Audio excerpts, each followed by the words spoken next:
I'm Jefferson Smith, fantasy author and host of the ImmerseOrDie Report. Welcome to another edition of the 5-Minute Immersion Lab.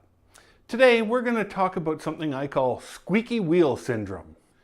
So far in this series, we've been talking about writing quirks and editorial problems that intrude abruptly into a reader's awareness and disrupt the reading experience. The presumption has been that if you detect one of these problems in your own writing, you should get rid of it immediately. But not all problems are quite that simple. A squeaky wheel is a different kind of problem. It's not an error so much as a quirk of your writing that only annoys some readers.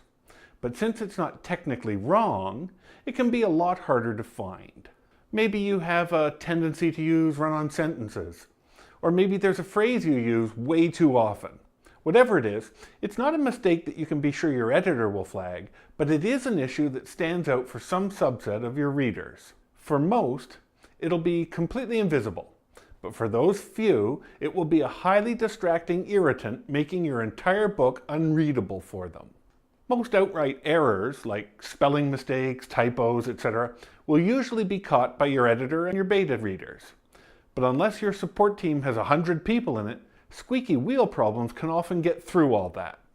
After all, if a problem is mentioned in only one of your 4 beta reports, and it seems a bit like a personal preference issue rather than an actual error, you're probably going to ignore it. But how do you know if that one beta reader is just a lone voice in the wilderness, or if he actually represents a quarter of all your readers? Well, as it happens, I've been presented with just such a question myself. And to help us understand it, I've asked my 2-dimensional sidekick to read an excerpt for us. Fabrizzio? Fabrizzio slid onto the screen and began to read.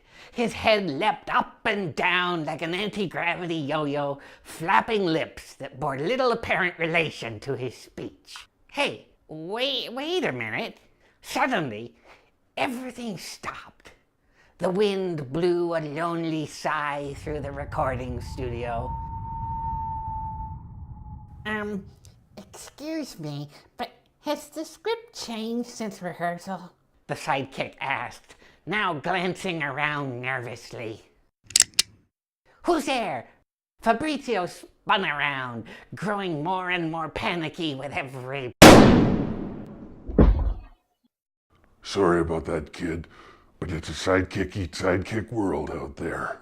Thanks, Major. No problem, boss. Just doing my job. See, it turns out that a non-trivial number of viewers were finding Fabrizzio's voice annoying.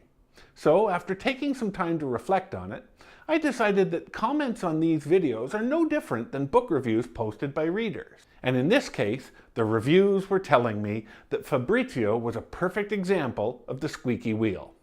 So what does an author do when he realizes that he has one? Well, I think the Major and I have just demonstrated that. You get ruthless. Hunt it down and put an editorial bullet in its brain pan. But don't just delete the problem text. After all, you probably put it there for some kind of stylistic effect. This is your chance to replace that with something that does the same job, only smoother and with more appeal. Something that draws readers in rather than pushing them away. To that end, I'll be auditioning new sidekicks over the next few videos and looking for your feedback about which ones work and which ones need a return visit from the Major here. But I hope there's another thing you'll take from this demonstration. Don't be depressed by discovering that you have a squeaky wheel of your own. Every writer has them. Fabrizzio aside, I still wrestle with a couple in my novels as well. I'll put a comment about my own squeaky wheel issues down below, but don't leave me hanging. If you've ever had to deal with a recurring tic in your writing, join the party, or tell us about a squeaky wheel that bothers you when you read. The more we see how common these are, the easier it becomes for all of us to accept that they are just a common feature of the writing experience. But on the off chance that you aren't aware of having a squeaky wheel of your own, consider the possibility that you do and that you just haven't discovered it yet. I encourage you to take this opportunity and go find it.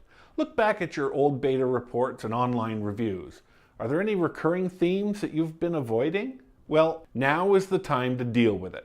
And if you can't face it, I'm sure Major Hardass here will be glad to pay you a visit. You'll be surprised how energizing a little editorial encouragement can be. Rewrite it, punk. Or get ready to say hello to my .44 caliber eraser. Anyway, that's my time for this week. If you've enjoyed this video, please give us a like. And if you want to be sure to catch the next one, click the subscribe button while you're at it. Then I'll be sure to see you next week for the next installment. But until then, remember, immersion happens naturally. All you have to do is get out of the way.